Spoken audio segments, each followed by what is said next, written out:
বৃহস্পতিবার দুর্গাপূজার বিজয়া উপলক্ষে ফেসবুকে দুর্গা প্রতিমার সামনে দাঁড়িয়ে থাকা একটি ছবি পোস্ট করেন অভিনেতা ইয়াশ রোহান। ছবির ক্যাপশনে তিনি লেখেন, বিজয়া দশমীর শুভেচ্ছা। সামাজিক যোগাযোগ মাধ্যমে পোস্টটি করার পরে কটাক্ষের শিকার হন এই অভিনেতা। কিছু ব্যবহারকারী ছবিটি নিয়ে নেতিবাচক মন্তব্য করেন। ইয়াশকে সমর্থন জানাতে এগিয়ে আসেন দেশের বিনোদন অঙ্গনের সহকর্মী ও সাধারণ দর্শকেরাও। তাদের বক্তব্য, ধর্মীয় কারণে কোনো শিল্পীকে আক্রমণ করা দুঃখজনক। মেহেজাবিন চৌধুরী তার ফেসবুকে লিখেছেন, কারুর পোস্টে বাজে মন্তব্য করা, স্ল্যাং ব্যবহার করা অথবা ভুয়া প্রোফাইল দিয়ে কথা বলা আপনাকে সাহসী করে তোলে না, বরং এটা আপনার নিজ মানসিকতাকে প্রকাশ করে এবং আপনি আসলে কেমন মানুষ সেটাই দেখায়। এত ঘৃণা আর অপরাধ বোধ নিয়ে কিভাবে রাতে ঘুমোতে যান?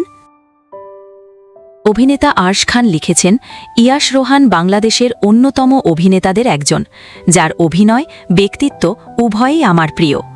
অভিনেতা ইয়াশকে তার ধর্ম বা সে কোন অঞ্চলের মানুষ তা রিপ্রেজেন্ট করে না, বরং নিজের শৈল্পিক গুণাবলী দিয়ে সে এদেশের মানুষকে, বাংলাদেশকে প্রতিনিধিত্ব করেন। ধর্ম যার যার, দেশ সবার। অভিনেতা রাউনক হাসান, অভিনেত্রী সুনেরা বিনতে কামাল থেকে নির্মাতা শিহাব শাহীন ইয়াশকে বিজয়ার শুভেচ্ছা জানিয়ে পাশে দাঁড়িয়েছেন। অনেক ভক্ত অনুসারীও অভিনেতার পাশে দাঁড়িয়েছেন।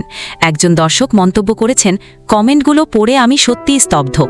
আমাদের সমাজ কতটা নিচে নেমে গেছে তা ভেবে কষ্ট লাগে। মানুষকে ধর্ম দিয়ে নয়, কর্ম আর মানবিকতার ভিত্তিতে বিচার করা উচিত।